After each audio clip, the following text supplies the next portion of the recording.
After a brilliant season of online racing and a thrilling final in Wanutama, we finally have a winner for our championship. The ROTAX Sim Racing Asia Challenge has really brought together the best of sim racers and social media guys as well. And now, of course, we are here with our winner, Zulfikri Wajdi, who's finally made it over all the way from Penang. Some of the things you're going to be watching tonight. Am I going to drive this?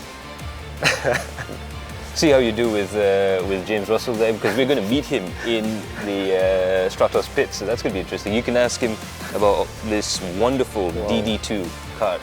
Yeah. This is, I think, the fastest kart that they race. Yes. And yeah, it's going to be stunning.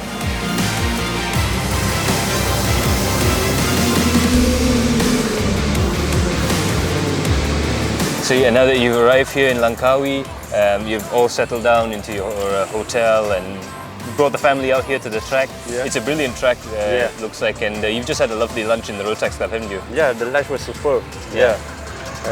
My kids love it too. Yeah. It's a brilliant event that they've got here. They've got some activities behind us and some drinks and food and all the rest of it. But what's your first impression when looking at this track? The environment. Yeah. Yeah. It's crazy. We've got the jets overhead and everything. Yeah. It's really close to the airport, right? Yeah. Track, yeah. I've been here around a couple of times before, but never driven any 125cc here before. Yeah, this is going to be an amazing race. Watching all these guys go around here. The interesting part about this track is it's like a 3D track. It's not flat at all. It's so banked and everything. It's great. Yeah, it's banked and lots of hairpins. Yeah. Yeah. We're here in the Stratos Motorsports garage right now, and we're with James Russell from Stratos here and our contest winner Zulfikri Wajdi.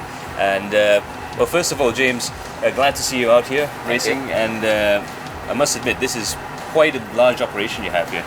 Yep, thanks. Yeah, we've been here for now 1.5 weeks. Came up last weekend to start testing and stuff like that, and yeah, we're into the final day now.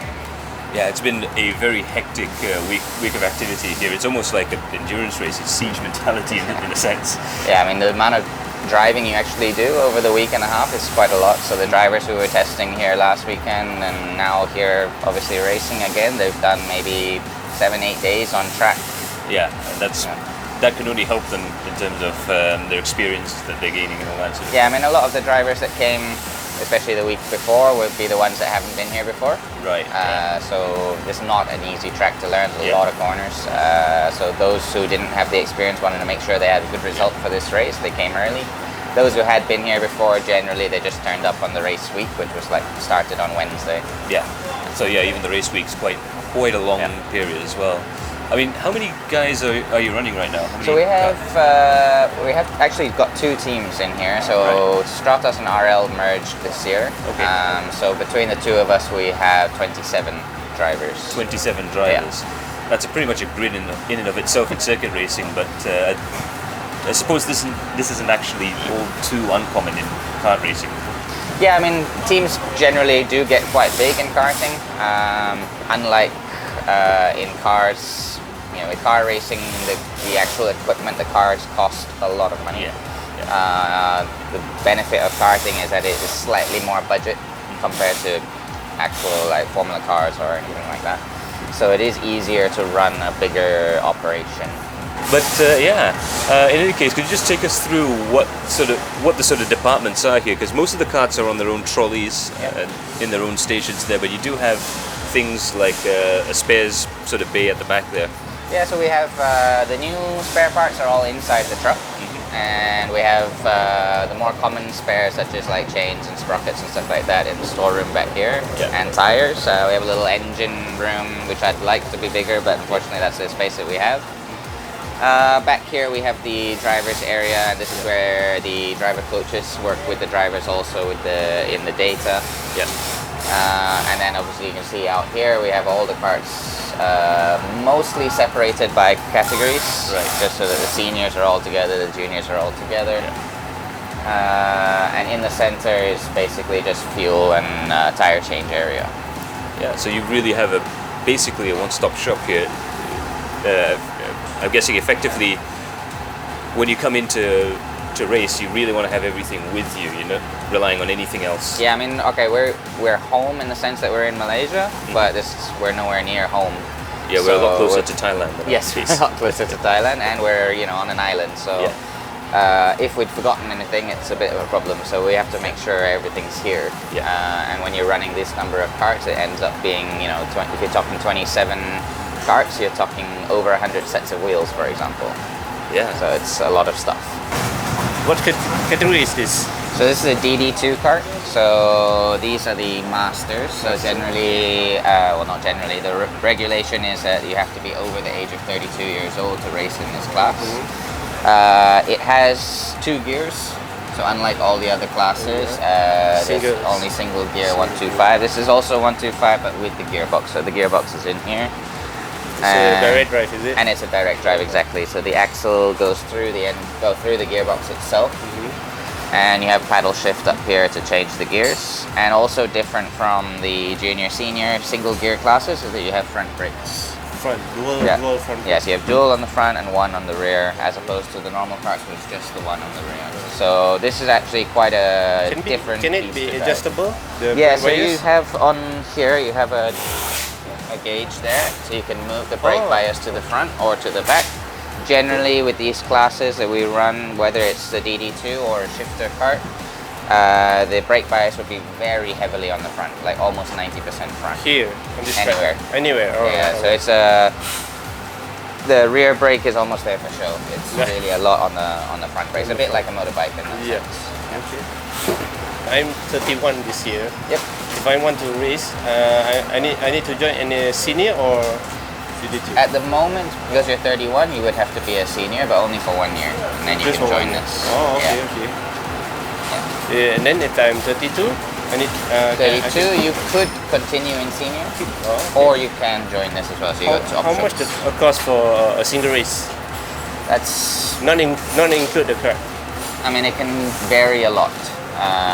So for example, in this tent, nobody's paying the same price. It's depending a lot on what they require. So for example, like I mentioned earlier, there's drivers who were here the weekend before testing. They would have gone through a lot more tires than someone who arrived only on Wednesday. So it's a big variance, but for a race like this, because this is a very high-end race, you're looking around 15 plus. Not include car. Yeah. The size I can see that they are using Mojo, right? Yep, so we have the Mojo D5, which is the slick tire, and the Mojo W5, which are the wet tires. So this morning looks like we might have to use some wets. Yeah. And of course, we have to ask the question, I guess, Zul, what advice would you give to someone like Zul, who's been doing a little bit of grassroots karting, but wants to get one step further up?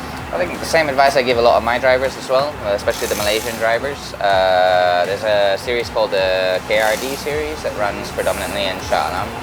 That's a very cost-effective series to do and gives you a lot of race experience, learning about how to start the races, because obviously it's different from doing a standing start or something. You have the whole rolling start concept. So doing that series is quite cost effective. I mean, I won't say cheap, but it's still, compared to this, it's a lot cheaper.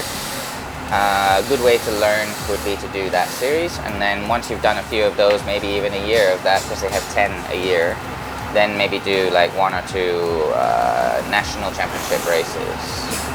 Then from there, you never know, you might get picked up from a sponsor's point of view, or possibly some support from elsewhere, and then there's a good chance that you could end up in this kind of series as well.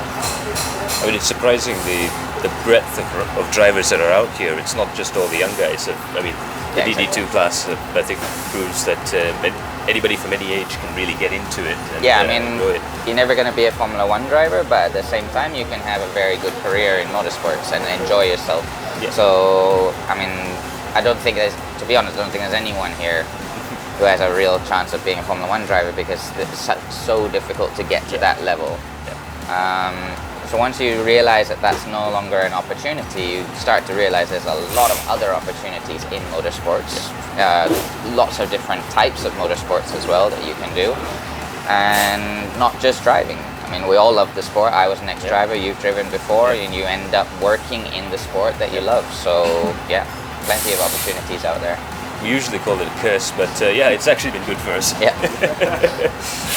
So anyways, thank you so much for Thank you joining as well. us. And yeah, we're going to have a quick look around and Yeah, sure. maybe catch up with the other guys. Enjoy yourself.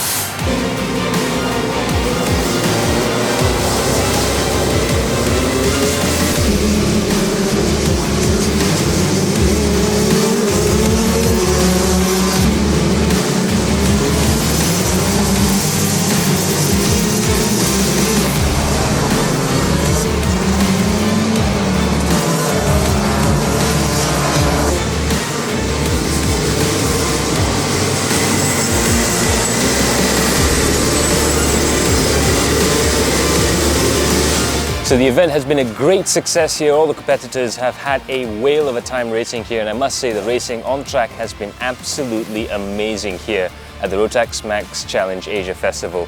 Beautiful Langkawi sights there. A little bit of patchy rain throughout the course of the day, but that's Malaysia, I guess, for you. But anyways, for our competition winner of the ROTAX Sim Racing Challenge, Zul, how was the experience been for you to go around watching this race? Wow, it was amazing. Thank you for organizers and sponsors for giving me an opportunity of a lifetime. I've been here a couple of times before, but never seen a ROTAX international race before. Yeah, it's something special, isn't it? You never know, the next Formula 1 champion might have just been racing here, right here in Langkawi. So that's something to think about there. But that's going to be it from us, ladies and gentlemen. We will see you all in the next stream. Thank you so much for watching, and bye for now. Ta-ra!